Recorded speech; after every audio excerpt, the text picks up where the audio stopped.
تفسیر کبیر کے اندر امام فخر الدین رازی رحمۃ اللہ علیہ یہ ایسے ہیں کہ کبھی بھی کسی صاحب کی کرامت اتنی جلد بیان نہیں کرتے کہ جتنی جلدی کرامت انہوں نے امام اعظم ابو حنیفہ علیہ رحمہ کی بیان کی۔ ہمارے امام ہیں، ہم فقہ کے اندر ان کی تقلید کرتے ہیں، ایک مرتبہ اللہ اکبر کہہ کر ہاتھ مانگ لیتے ہیں، بار بار نہیں اس کو اور آخری دم تک اسی حالت میں ہم رہتے ہیں۔ کیوں؟ اس لیے کہ میرے اور آپ کے امام وہ ہیں کہ جنہوں نے عام ہستیوں کی زیارت نہیں کی بلکہ ان کی زیارت کی ہے جنہوں نے محمد عربی کی زیارت کی۔ انہوں نے فقہ ان سے سیکھی ہے۔ یہ سارا کا سارا فیضان امام اعظم ابو حنیفہ کو جو ملا ہے وہ اہل بیت کے گھرانے سے ملا ہے۔ اور امام اعظم ابو حنیفہ علیہ رحمہ وہ جا رہے تھے گلی سے جاتے جاتے کیچڑ تھا، آپ کا پاؤں لگانا، وہ اٹھ کر کیچڑ جو ہے نا وہ دیوار کے ساتھ پیوستہ ہو گیا، ٹھوکر لگی، کیچڑ جو ہے نا وہ دیوار کے اوپر لگا۔ امام اعظم ابو حنیفہ علیہ رحمہ اب سوچنے لگے، کہا کہ اگر میں یہ کیچڑ اتارتا ہوں تو اس کی مٹی بھی رنگ روغن بھی اترتا ہے، اگر ایسے ہی لگے رہنے کو تو کہا کہ شاید کہ اس کی دیوار خراب ہو جائے۔ آپ نے دروازہ کھٹکھٹایا، گھر کے اندر کوئی کام کرنے والی عورت نکلی، وہ کہنے لگی، کہا کہ آپ کس کو ملنا چاہتے ہیں؟ کہا کہ اپنے صاحب کو بلائیے گا۔ اچھا، وہ صاحب کون تھے کہ جنہوں نے امام اعظم ابو حنیفہ کا قرضہ دینا تھا؟ کیا دینا تھا؟ قرضہ دینا۔ جب اس یہودی نے امام اعظم ابو حنیفہ علیہ رحمہ کو دیکھا تو کہا کہ لگتا ہے کہ امام صاحب سے نہ پیسے مانگنے کے لیے آئے۔ وہ فوراً باہر نکلا تو امام اعظم ابو حنیفہ فرمانے لگے، کہا کہ تو شاید سمجھتا ہے کہ میں تجھ سے قرضہ مانگنے کے لیے آیا ہوں۔ کہا کہ نہیں، قرضہ مانگنے کے لیے نہیں آیا، میں ایک مسئلے میں پھنس چکا ہوں۔ مسئلہ یہ ہے کہ میں آ رہا تھا، ٹھوکر لگی، کیچڑ اٹھ کر جو ہے نا وہ تیری دیوار کے ساتھ پیوستہ ہو گیا۔ میں اگر اتارتا ہوں تو تیری دیوار خراب ہوتی ہے، لگا رہ دوں تو پھر بھی تیری دیوار خراب ہوتی ہے، بتا میں اب کیا کروں؟ کیا کمال کی زندگی تھی، کیا کمال کی زندگی تھی کہ جن کی زندگیوں کو دیکھ کر لوگوں نے اپنے قبلے ٹھیک کیے تھے۔ وہ یہودی جب امام اعظم ابو حنیفہ کا یہ عمل ان سے ہوا تو آپ کہنے لگے کہ میں ایک مسئلے کے اندر پھنسا ہوا ہوں، مجھے اس مسئلے سے نکلنے کا کوئی طریقہ بتا۔ آگے سے وہ یہودی کہنے لگا، کیا کمال کا اس نے جملہ کہا ہے، کہا کہ امام صاحب آپ پریشان نہ ہوں، اس دیوار کو بعد میں صاف کیجئے گا، پہلے محمد کا کلمہ پڑھا کر میرے دل کو صاف کر دیجئے گا۔ یہ دیوار بعد میں صاف کریں، پہلے محمد کا کلمہ پڑھا کر میرے دل کو صاف کر دیجئے گا۔ تو پھر امام صاحب نے ان کو کلمہ پڑھایا، لا الہ الا اللہ۔ امام صاحب کے یہ شاگرد امام محمد جا رہے تھے، سواری کے اوپر کتابیں بھی موجود تھی اور ساتھ شاگرد بھی تھا۔ آپ ایک جگہ پر ٹھہرے پانی پینے کے لیے یا پھر کچھ ویسے ہی وقفہ کیا ٹھہرنے کا، تو ایک عیسائی آیا، وہ آ کر امام محمد کے شاگرد سے کہنے لگا، اے انیاں کتابیں کے لیے یہ اتنی کتابیں کس کی ہے؟ کہا کہ یہ میرے استاد محمد کی ہے، یہ میری استاد محمد کی ہے۔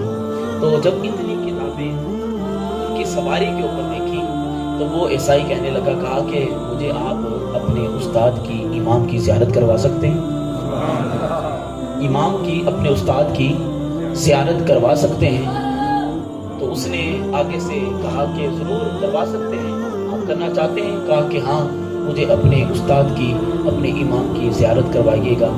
وہ جب آیا ملاقات کرنے کے لیے، امام صاحب بھی سامنے تشریف لائے، امام صاحب بھی سامنے تشریف لائے، صرف حسن دیکھا ہے اسے عیسائی نے۔ کیا دیکھا ہے؟ سارے بولیے، کیا دیکھا ہے؟ حسن دیکھا ہے۔ عیسائی نے جب امام محمد کے چہرے کی طرف دیکھا اور دیکھ کر کہنے لگا، کہا کہ اگر چھوٹا محمد اتنا خوبصورت ہے، وہ عیسائی کیا کہتا ہے؟ کہا اگر چھوٹا محمد چھوٹا محمد اگر اتنا خوبصورت ہے تو بڑا محمد کتنا خوبصورت. سبحان اللہ. سر اب وہ عیسائی نے یہ جملے کہے ہی تھے کہ فوراً ہی وہ کہنے لگا کہ حضور جس کے غلام کا اتنا حسن ہے اس کے آقا کا حسن کتنا ہوگا. پھر اس عیسائی نے بھی کلمہ پڑھا اور پھر وہ مسلمان ہو کر دائرہ اسلام کے اندر آ گیا.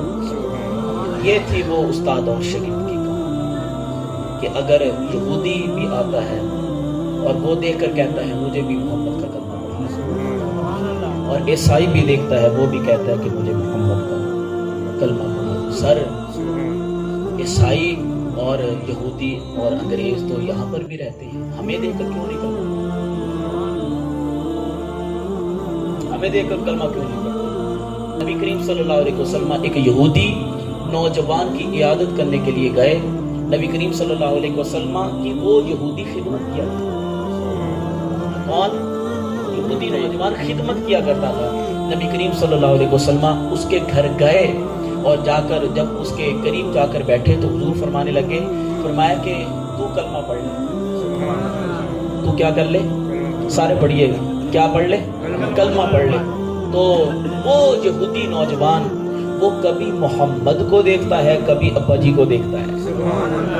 آ سکے ایک طرف خاندانی معاملات ہیں، دوسری طرف اسلام ہے، میں کیا کروں؟ تو آگے سے اس کے ابا جی کہنے لگے آتیا، فرمایا مان لے. یہ اس یہودی نوجوان کا باپ کہتا ہے سر یہودی ہے. حضور تیمارداری کرنے کے لیے گئے اس یہودی نوجوان کی، فرمایا کلمہ پڑھ لے، اسلام کے اندر آ جا. کبھی محمد کو دیکھتا ہے اور کبھی باپ کو دیکھتا ہے. اور اس کا باپ کہنے لگا آج محمد گھر میں آئے ہیں تو تو نے باپ کو نہیں دیکھنا، تو نے دیکھنا ہے تو آمینہ کے لال محمد کو دیکھنا ہے. فرمایا اطاعت کر، حکم مان لے. جب ابا جی کا آرڈر آیا کہ حکم مان لے، فوراً ہی اسلام کے اندر آیا، کلمہ پڑھا. نبی کریم صلی اللہ علیہ وسلم نے شکر ادا کیا. اور شکر کے اندر کون سے الفاظ ہیں؟ الحمدللہ الذی انقذہ من النار. فرمایا کہ میں اللہ کا شکر ادا کرتا ہوں کہ جس کے صدقے سے اللہ تعالیٰ نے اس کو کلمے کی بھی توفیق عطا کی ہے، اور اس کلمے کے صدقے سے اللہ تعالیٰ نے اس کو جنت بھی عطا فرمائی. سر سوشل میڈیا بول رہا ہے، فیس بک کے اوپر بھی سوشل میڈیا ہے، ٹیلی ویژن کے اوپر بھی میڈیا ہے، الیکٹرانک میڈیا بھی ہے. ابا جی گھر کے اندر بول رہے ہیں، مسجد کے اندر امام بول رہا ہے، سکولوں کے اندر ٹیچر، ڈاکٹر، پروفیسر سارے بول رہے ہیں. سر مجھے بتائیے گا انقلاب بولنے سے آتا ہے؟ سارے بولیے. سر کبھی بھی بولنے سے انقلاب نہیں آیا. انقلاب اس وقت آتا ہے کہ جب بندہ اپنی زندگی کو بدلے. آئیے گا اپنی طبیعتیں، اپنے مزاج، نبی کریم صلی اللہ علیہ وسلم کی طبیعت کے اندر آپ بدلنے کی کوشش کریں. پھر دیکھیے گا جہاں اللہ تعالیٰ نے محمد کے صدقے آج تک ابو بکر کو عزت عطا کی ہے، آج تک عمر کو عزت عطا کی ہے، آج تک عثمان کو عزت عطا کی ہے، آج تک علی کو عزت عطا کی ہے. تو بھائی ابھی 2 سال گزرے ہیں، 1400 سال کے بعد ہمارے بابا جی علامہ خادم صاحب سبحان اللہ، انہوں نے عزت کتوں ملی؟ انہوں نے کل کی نماز پڑھی، قرآن پڑھے، تقریرہ کی تھی نہیں. وہ علامہ اقبال کا شعر پورا کیا کہ محمد سے وفا تو نے تو ہم تیرے ہیں، کہ جہاں چیز ہے کیا لوح و قلم. بھائی انہوں نے کیا کہا تھا کہ جتنے میں قرآن دا حافظ ہوں اتنے میں اقبال ہوں. سر جیسے اقبال کو دنیا یاد رکھے گی، وہاں اقبال کے ساتھ محبت کرنے والے علامہ خادم صاحب رضوی کو بھی یاد رکھے گی. اس لیے کہ محمد سے وفا تو نے تو ہم تیرے ہیں، یہ جہاں چیز ہے کیا لوح و قلم تیرے ہیں.